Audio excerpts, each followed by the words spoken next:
feels like people are really going crazy on the planet right now. And we know that lots of people have left the planet through the pandemic. And where did they go?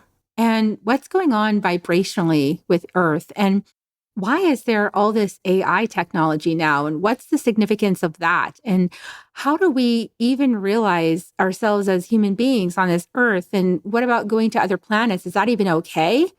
Well, this is part of the discussion we have on this podcast today with Dave the Mystic, who is an energy medicine practitioner, healer, intuitive. He's the host of the Dave the Mystic podcast, and he's been doing this stuff for over 40 years. And yes, he's even a rocket scientist. So join us for this amazing, fascinating, thought-perplexing conversation. Soul Nectar Show, the Soul Nectar Show. You're invited, delighted to discover who you are. Anything is possible if you believe. So join us on this beautiful journey. Soul Nectar Show, Soul Nectar Show.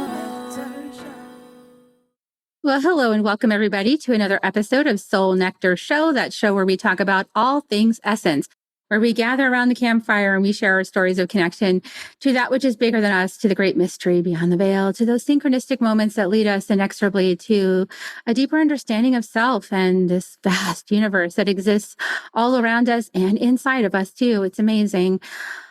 I'm your host, Carrie Hummingbird, and what's on my heart today is, can you even keep up with it all? I don't know if you noticed, but things are speeding up and there's a lot of light coming into the planet, like just tons of light and energy. I personally am responding very well to it because I finally feel like I have momentum and I have like the air underneath my wings. And I also know that some other people are not responding as well to it. It feels like too much or overwhelming or out of control, or it's disorienting. And wherever you land on that is probably something to do with the vibrational shifts that have been happening on the planet and your alignment with that vibrational shift that the planet is undergoing. And so we're going to talk about this today, actually, with the perfect guest for this, Dave the Mystic. Welcome, Dave. Well, thank you so much. I'm happy to be here. So some of you may have seen I was interviewed on Dave's podcast years and years and years ago. And then also recently, I'll put the link to that in the show notes as well. We had a great conversation over there on Dave the Mystic podcast. His actual name is Dave Barnett. He's an energy medicine practitioner, healer, and intuitive with over 40 years of experience from the state of Colorado. And he's got multiple technical degrees. He's a rocket scientist. In other words, he's probably a nerd. I don't know, is nerd the right word, but he's kind of nerdy. And he's got that, that sort of nerdy way of understanding all this kind of stuff, which is really useful for those of us who are into that. And he's got lots of turning points in his life. So lots and lots of things that led him to discover about healing and to really learn all these different modalities. Like so many of you discovered healing and reading Akashic records and healing and clearing entities and changing core beliefs and burning karmas and discovering your spiritual gifts and so many things, right? That we've all been also realizing in our own ways.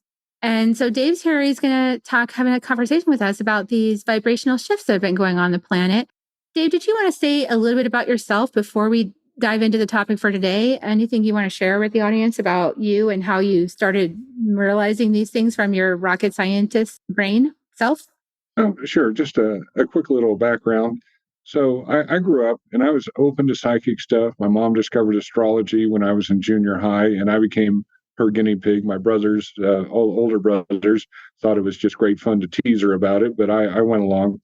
But the turning point for me was, so I had a successful career. I was working at Martin Marietta doing electrical engineering and working on rockets and satellites.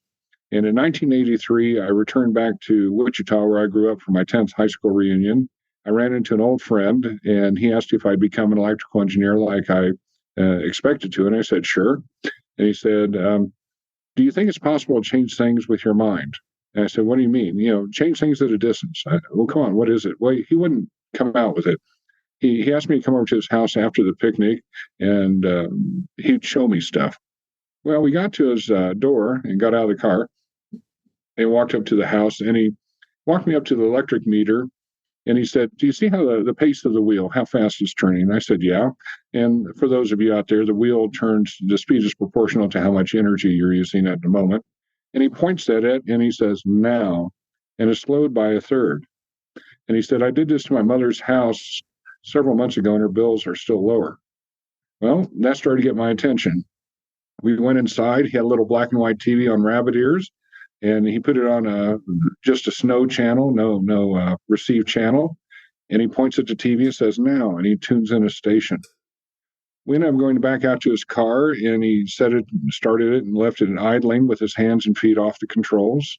And he points to it and sort of the engine. He goes, now. And the car started stalling. And he said, I can stall other cars in traffic. I have.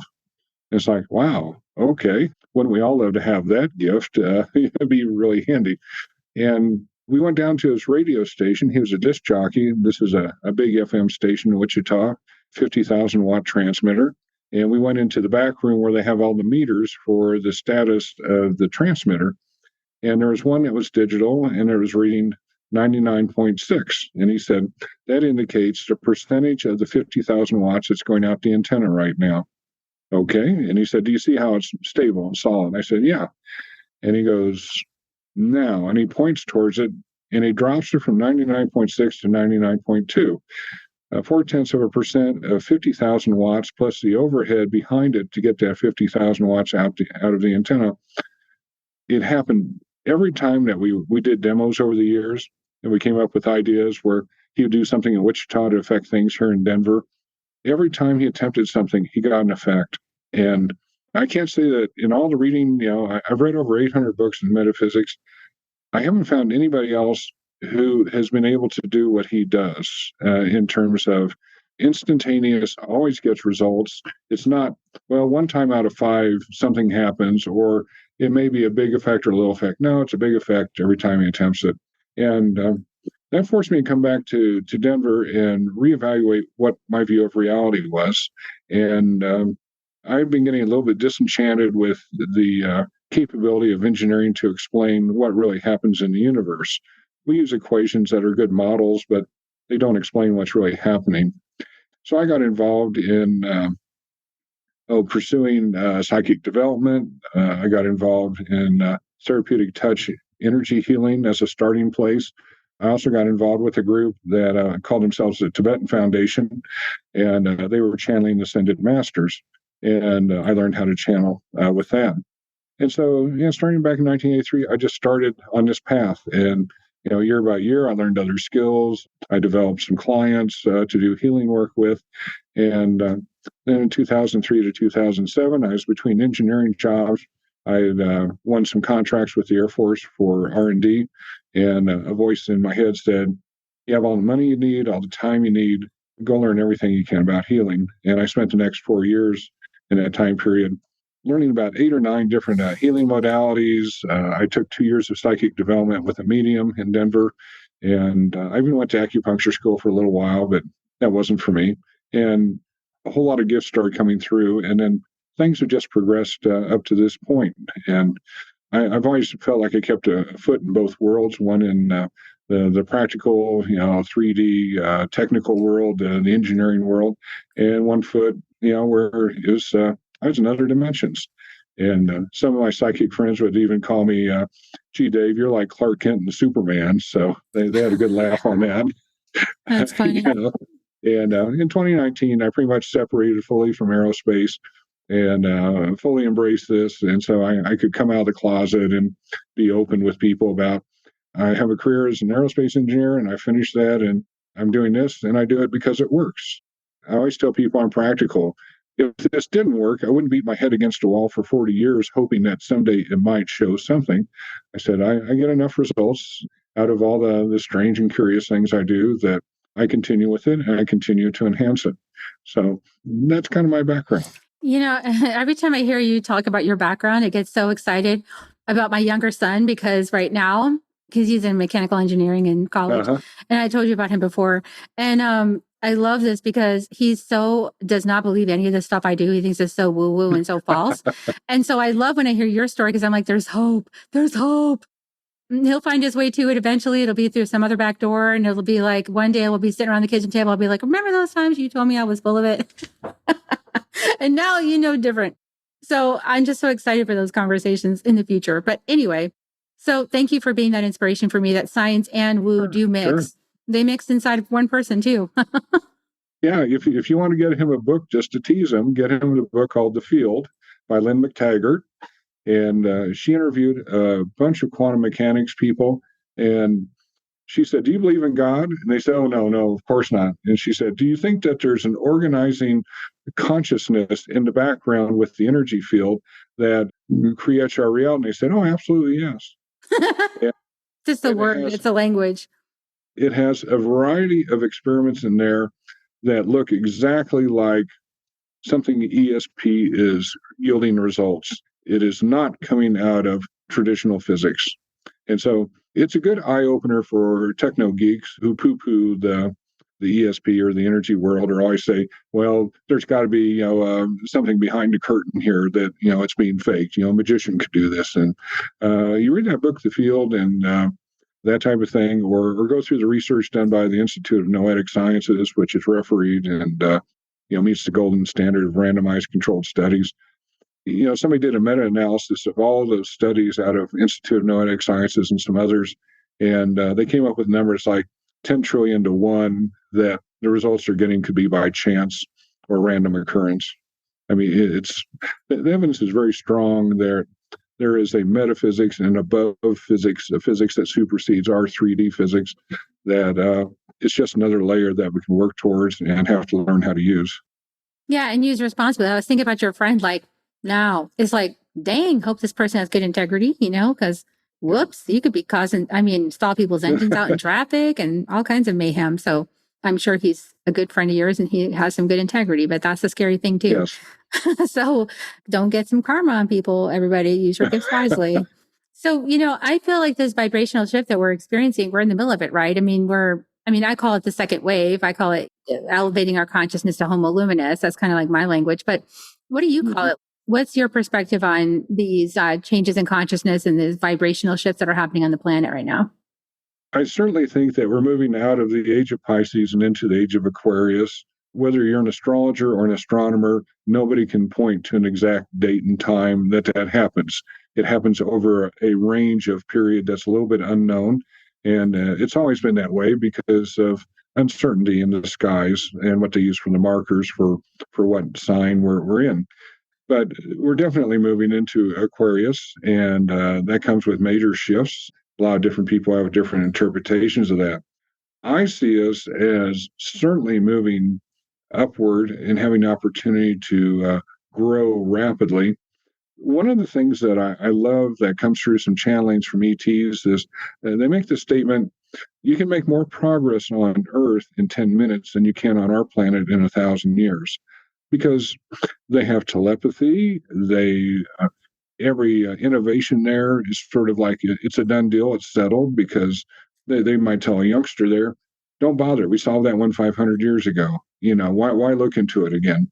Whereas here, I guarantee that there's 50 people at least around the planet coming up with a new way to make soft serve ice cream. And who knows what it's going to look like or when it's going to come out with a new patent on a machine. But they don't accept the status quo. So my perspective after journeying to so many different regions in the universe and other universes is that Earth is about the roughest, toughest place to live. My perspective is that this was never designed to be a paradise or sitting on the beach in Tahiti with little umbrella drinks. There's a very small, select few people who get that opportunity. But in general, people incarnate on Earth because they precisely do want to be challenged. They do want to have this opportunity to come against problems and try to solve them. And sure, they're going to fail in some cases. A lot of people have made mistakes. A lot of people found that they didn't quite have the tools to solve the problem the first time. And it gives you an opportunity to grow through the experience. And that can be in our life chart. So what's happening now is I see an even greater intensity of challenges on the planet. People get disturbed about what's going on in Ukraine versus Russia. Could that lead to a nuclear conflict? What's China doing here? What's happening with China and in Africa? all these hot spots, and they're just kind of feeling like they're overwhelmed. They're having all this rush up on them. From my point of view, is they're getting challenged. They're being twanged enough that they can't hide out in the basement playing video games, drinking beer and eating pizza and ignoring the world and letting the world go by. They're going to be forced and dragged, kicking and screaming out of their little hidey holes to come out and confront reality and decide what their moral stance on it is. They're going to be forced to stand up and be counted. And I think this is part of the process to help people grow and move their vibration higher and to be in a better position to sort of go through a self-selection, a self-sorting process to go into higher vibration levels of Earth. So I see that coming. I feel that a lot of people have already left the planet and gone to higher vibrational levels of Earth. I think we're down 1 billion people, regardless of what the official statistics say. I just don't think they've caught up with the fact that we've had a lot of people who've left, who've made a transition to a different vibrational level. And I see that there's 7 layers of Earth or levels of Earth, and we're on number 3. And so we have a lot of people going to 4, 5, 6, and 7. I also think that some people who have a very dark view of existence and maybe they're extremely fundamental on their view of religion, they may be going to levels 1 or 2, where, okay, if you want to have a colorless existence with no joy, no happiness, and everything is by a rule book, and in a lot of cases it's totally patriarchal, if you think that's the place you want to be, okay, you kind of create your own reality. We're going to send you there. And so I think some of those people have left too. But I don't look at the world and say, oh my God, I can't believe God has turned his back on us and let us. No, I think God has given us a wonderful opportunity to say, I'm going to go in and stir the pot. I'm going to turn on the blender. Now I want you guys to figure out how you're going to separate what comes to the surface. So it's up to you to figure out how you're going to move forward. It's up to you to look at how do you make lives better for those people immediately around you, and then in a bigger circle, and then in a bigger circle, and then in a bigger circle. How can you be altruistic? How can you help others? How can you get out of your head about, oh, poor me, I'm unhappy at work? Okay, screw work. You go to work and make some money just to enable things. Now, what are you going to do after hours on work to make the world a better place? That type of thing. Or when you drive around, how do you make other people feel good? When's the last time you said something really nice to a person at a drive-through window? That's a job I wouldn't take, but somebody's got to do it. And if they're going to be there, I'm going to certainly thank them for being there and talk to them and not just treat them as a little robotic thing taking an order. I mean, that's I'm going to make them feel like they count and they matter. It's just little things like that you can do in so many places, all the way up to the big things. And so I think we're definitely being challenged, and in our own way, we're going to help help Gaia heal and recover. There's probably nothing we can do to the Earth that permanently ruins it. It just is a matter of how much time it can recover if there's no intervention. And if there is intervention, maybe we can help it recover very quickly. So I see lots of opportunity here for people to really shine. I don't see it as, everybody needs to go hide in a fallout bunker and just wait for the end. Yeah, let's not do that, because then that's just more escapism. I mean, I feel like we need to take action, right? Like inspired action.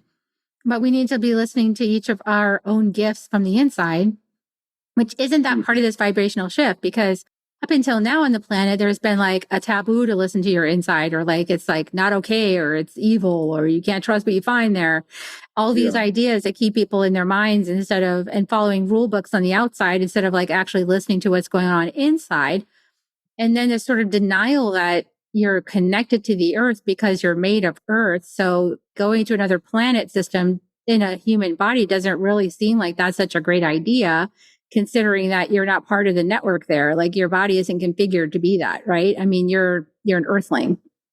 What do you think about all that? I mean, people want to escape the planet. I think we're being groomed to take advantage of opportunities to leave the planet. I truly believe in the idea that since the 1940s, we've been reverse engineering alien spacecraft that have crashed, or we've obtained them in other ways. And that we do have a secret program that that has spacecraft that can travel through the solar system very easily and very rapidly. So I do think there are colonies of people out there already that are sort of test cases to see how it works, what needs to be fixed. And I think the ETs, the Space Brothers, have the technological tools to adjust gravity, on a local basis. So it's essentially Earth normal. It's not 1/6 Earth normal like on the moon. And also to just take care of our basic needs. So I think we are being groomed to one of these days we're going to see all this stuff made public, and we're going to have the opportunity to hop off the planet and try other places. And I don't think it's going to be a one-way ticket, not one of these things where, okay, you have to, if you sign up, you'll never be back on Earth again. You say goodbye to all your friends, you'll never see them again. And due to limitations, you can't ever communicate. No, I don't think it's going to be that way. I think it's going to be like, well, we'd like you to make a 1-year commitment, and then you can come back, depending on what you want to do. And maybe you do want to come back and have, 3 years off, or maybe come back for a visit and return. Who knows? But I think we're rapidly approaching some options like that. And I think when that is turned on, that's also going to take a whole lot of population pressure off of the planet in terms of just the sheer quantity of people. But don't you think that's a little bit like just continuing to follow that manifest destiny that's led to the situation we already have on this planet? I mean, expansion without any kind of controls on it or any kind of sensitivity towards sustainability or integration with the environment, integration with other species on the planet. I mean, I think that's like a huge part of the lesson, isn't it, of this, is that we haven't been sensitive to the needs of the planet. We haven't been sensitive to the needs of other species on this planet or the ecosystems. We just sort of like said, well, this is what I want. And then we just did it, instead of like looking at the effect. What's your thought on that?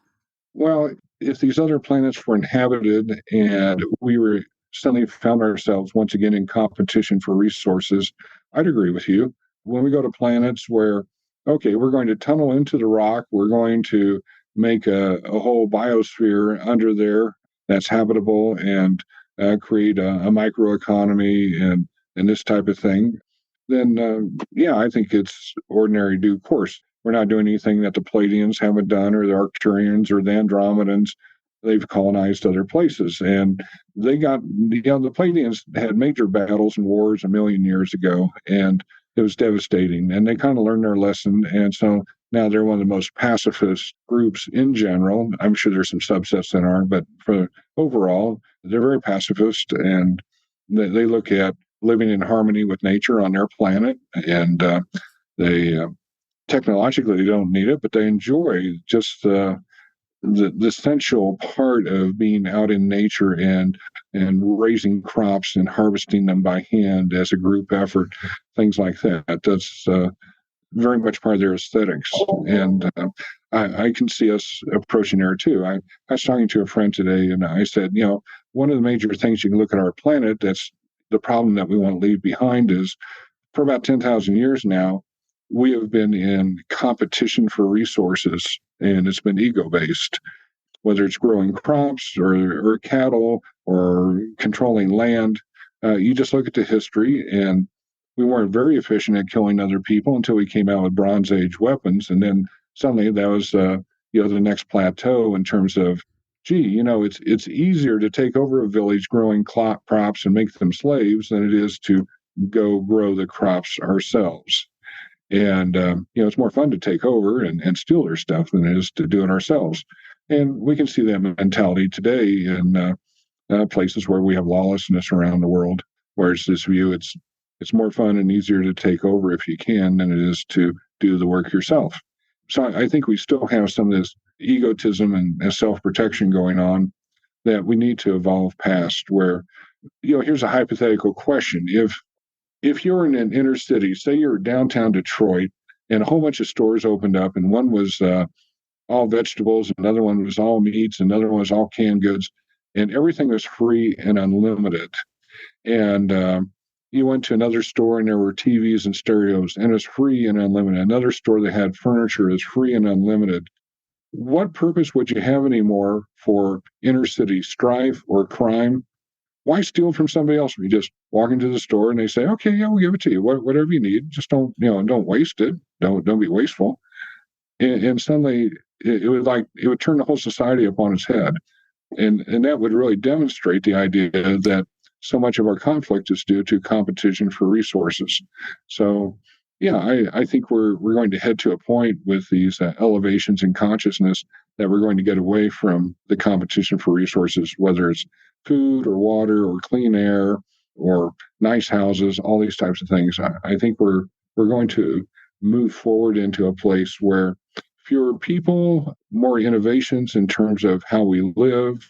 And some of those innovations may happen precisely because we go to other planets where they get creative about how we create living structures, and then we bring that creativity back here. So I just see a whole lot of bright future that's going to come about in some ways that we just didn't expect. Just like nobody, when I was starting aerospace in '81 at Martin Marietta, and we started hearing whispers of somehow you could send messages to somebody at a remote computer. And then eventually we heard about the internet. And then I saw the first Mosaic program where it might take a minute to actually get a website image onto your computer. And then look where we are now with the internet. And nobody expected this. And it keeps evolving in ways and with uses that nobody anticipated. So I think we're going to be on something as revolutionary as that in terms of when we get these elevations and vibration to either move energetically to other layers of the earth or to have the opportunity to possibly go out to space colonies and try that type of life for a while. What do you think is up with the AI stuff? What's your sense of like why we have all this AI fascination right now? And is that like our new enslaved camp? Is it our new lower rung? Like we're like, okay, you guys do this for us now because we don't want to do it. I mean, what's up with this AI stuff? Why are we so focused on getting this artificial intelligence to take over everything? Apparently, they're even like making sales calls now. Like they have telemarketer AIs that are actually, my husband has been getting calls from them. It's an AI that's calling him and asking him to make a contribution to the firefighters fund, right? But it's an AI program. It's not an actual human. Well, the major cost in any product or service is paying a human, paying a body. And I see a major thing here. We have a big grocery store chain called King Supers, and all the employees went on strike last year, and it was a strike that lasted maybe 6 weeks, and there was a lot of acrimony and harassing, or it started with some harassing of customers who still went in and crossed the line and things like that. But eventually, King Supers rolled and gave them the raises they wanted. And to me, it was like, well, this is a Pyrrhic victory because you're going to raise the grocery prices. So you've already alienated the people who would want to shop here because those prices will necessarily go up. And then with this inflation, that big corporate structure is used as an excuse to just really beat the prices, force them up. But now they're experimenting with a thing on the north side of Denver, some of the stores where on the checkout, you go lay your objects out on a table and an overhead camera looks at them and scans them and gives you your price ticket. You don't run them across a scanner. They don't need to see the barcode. They have the image recognition for that. Well, what do you think that's going to do to all these well-paid employees who are cashiers at King Supers? If you just put your stuff on a conveyor belt, the camera scans it and it dumps it into the bag that we have to provide here now because we aren't allowed to have grocery bags given away. We have to buy bags, so everybody's carrying things out in armloads or boxes. So they aren't, necessarily bagging for us. And now we don't need them to run things across a scanner. So those people are going to go away.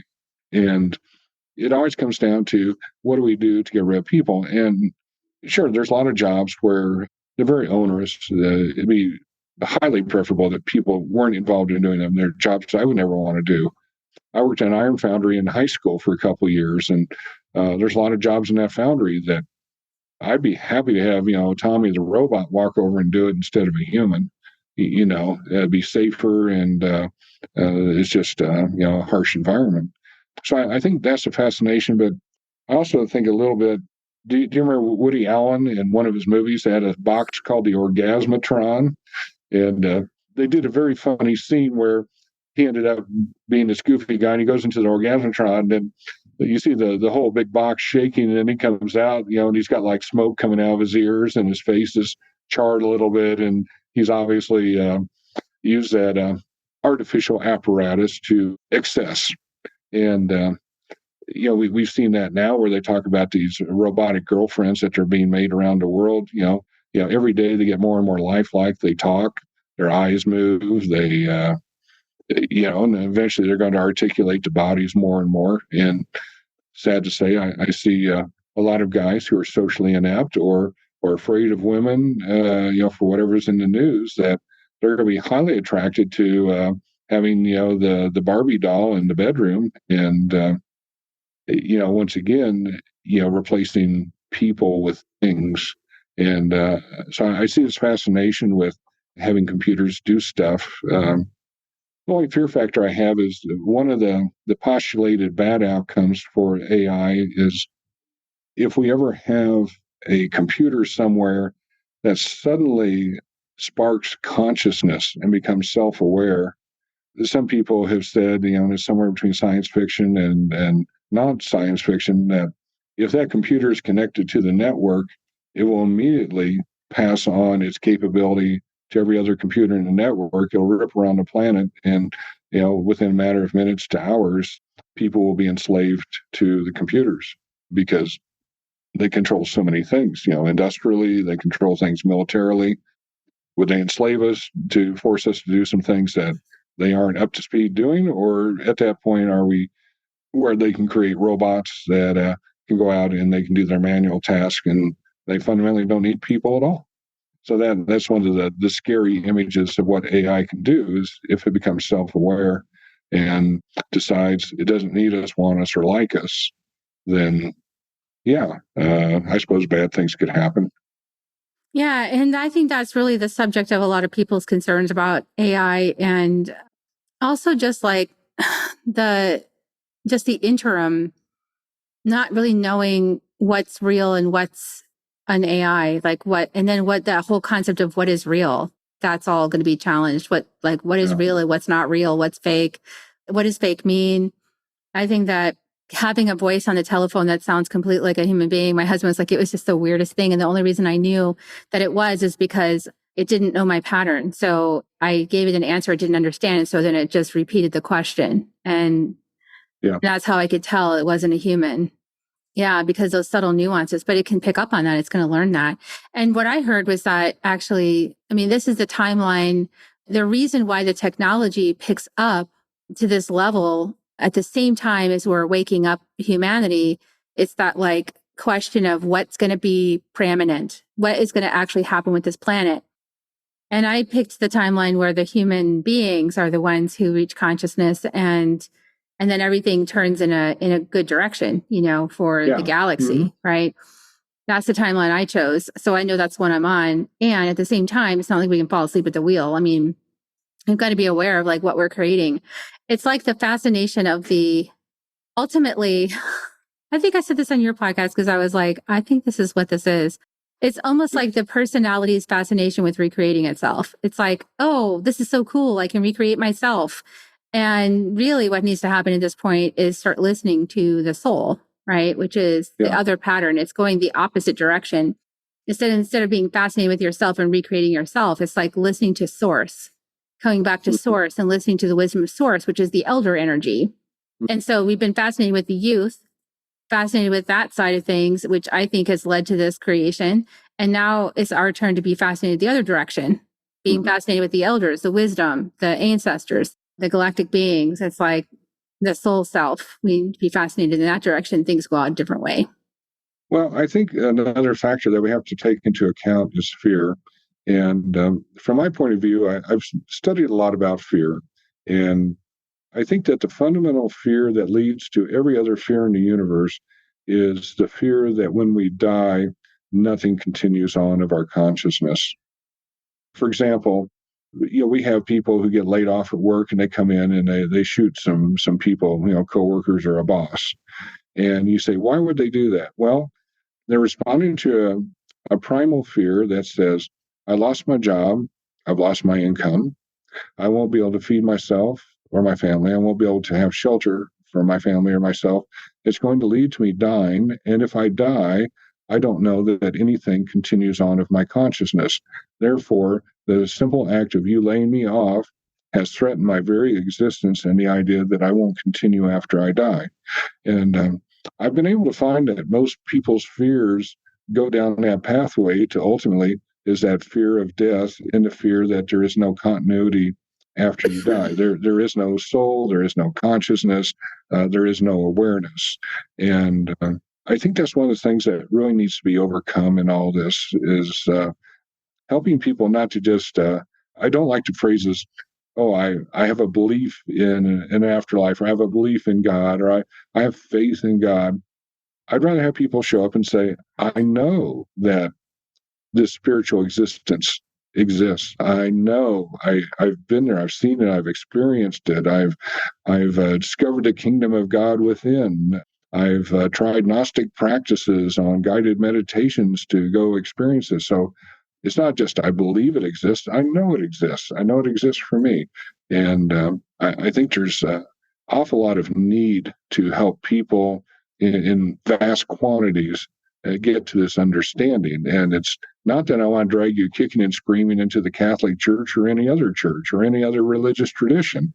I would like to help you go within and understand this connection to creation, whatever that looks like for you. I don't care how it comes through to you. It could be a big Easter bunny. It could be a marshmallow man. I don't care what creation looks like to you, but I'd like you to feel that you are tied into that reality and you know it exists, so that you release your fears of what happens to you when your body stops functioning.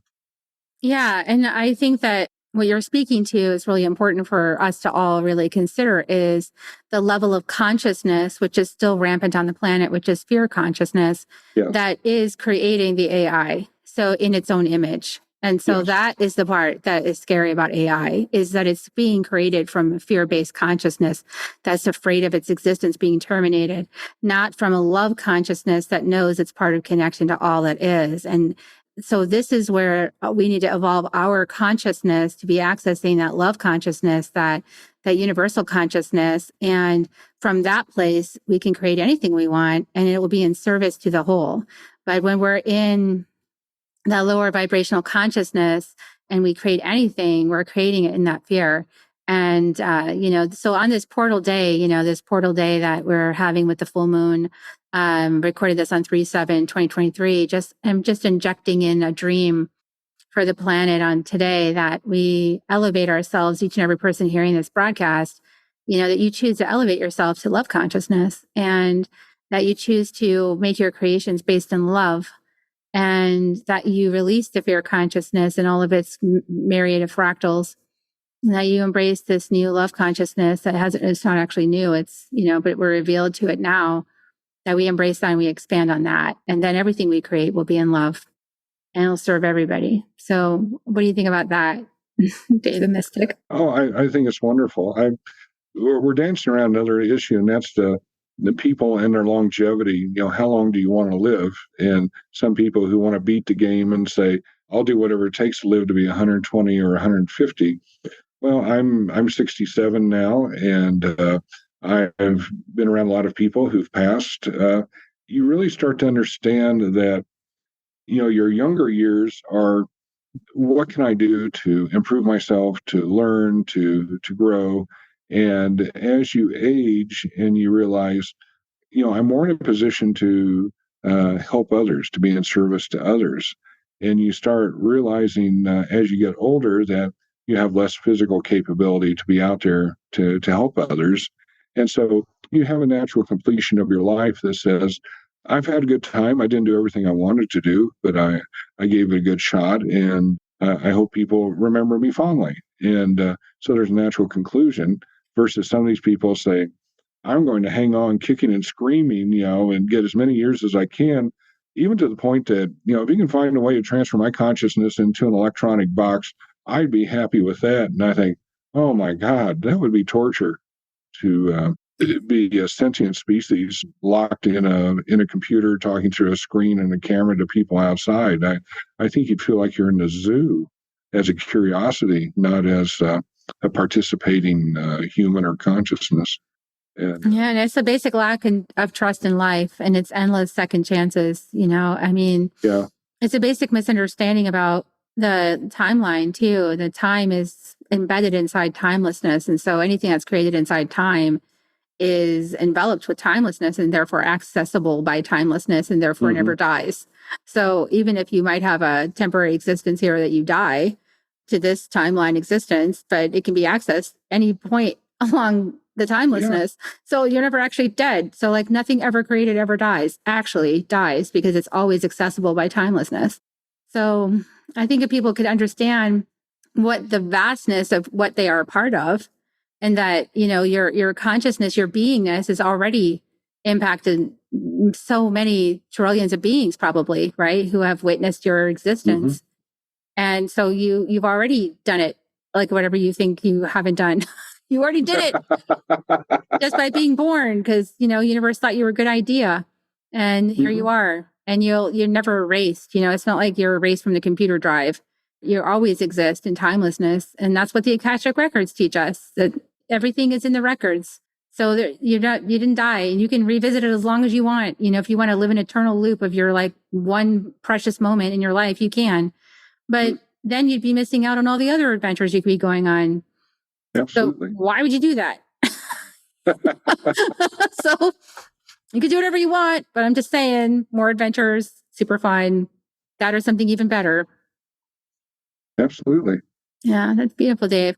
What a great conversation. I really enjoyed this. We touched on some edgy areas, some people might have some thoughts about certain things that we talked about today. It might be like, oh, this part really got my stomach twisted, or, oh, because I could feel like, wow, this is a powerful conversation we had today about various subjects. So if you have some thoughts on it, you guys, please insert some comments in the YouTube, wherever you find it. If you find it on my website, wherever you find it, just put some comments. Let us know what you think, or email me back if you're on my list. And if you want to be on my list, go to carriehummingbird.com. That's how you get on that.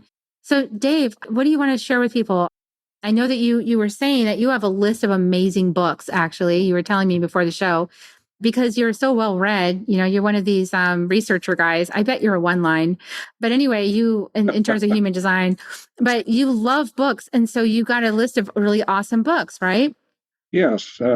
What I'm happy to share with people, over the years, I've built up a list of books, and they're categorized, and they're all books that I would readily recommend to anybody to read if they're interested in a particular area. It's about 5 or 6 pages now when you print it out. And if the listeners want to contact me and get that book list, I'm happy to share it with them. If you send me an email to dbarnett, DBARNETT, at holistic, HOLISTIC, beliefs.com. So dbarnett at holisticbeliefs.com, and put book list in the subject line. I'm happy to reply to that and send you the book list.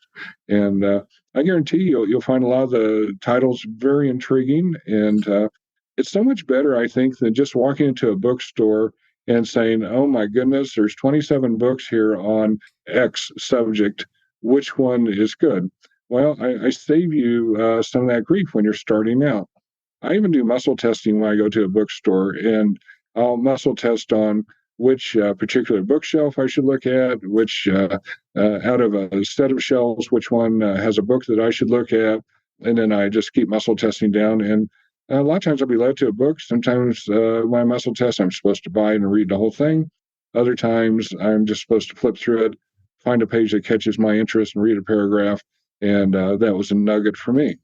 So I check all these things and use sort of my own truthometer on it to find what's valid or helpful or supportive. But these books, I can vouch for all of them. Some of them are out of print, and if they are, just go on Amazon, look for a used copy. It's not a problem. And I wish you the best of luck with that. Beautiful. Well, I will definitely put a link to your email so that people can send you an email and ask for those that book list. And I'm quite sure it probably has some Carrie Hummingbird books on there. So just saying. Yeah, well, probably. So while you guys are asking for Dave's list, definitely put on your list Inner Medicine. As you guys know, Inner Medicine book is coming out on Thursday, April 22nd, 2023. And get your copy. You can pre-order and go to the website, carriehummingbird.com/inner medicine to get your copy and to sign up for the Earth Day ceremony that's coming up, you guys. And if you're watching this way after, I promise you I will have recorded it. You can get the replay. Okay, so we're gonna give everybody kisses, Dave. Thanks, you guys, for tuning in. Thanks for tuning in. Thanks for coming back every week after week after week and sharing this podcast out and giving your comments and all that. Really appreciate that. Want to hear more from more of you about what you thought. And we're gonna give kisses now. I'm gonna give kisses, Dave. Are you up for kisses? Here we go. We love you guys. Thanks for tuning in, and we'll see you next time on Soul Nectar Show. Bye for now. Bye. If you found even one gold nugget in this episode of Soul Nectar Show, will you do us a favor? Will you subscribe, like, and share this episode? Maybe even write a comment and let us know what you thought about it. We really, really want to engage with you at a much deeper level. Let's be part of community together. Have a great week, everyone. Bye for now. To dive in deeper to nourishing conversation, visit soulnectar.show. Soul Nectar Show. Awaken away to show. Take a sip from the drip of nectar, from the source of who you are.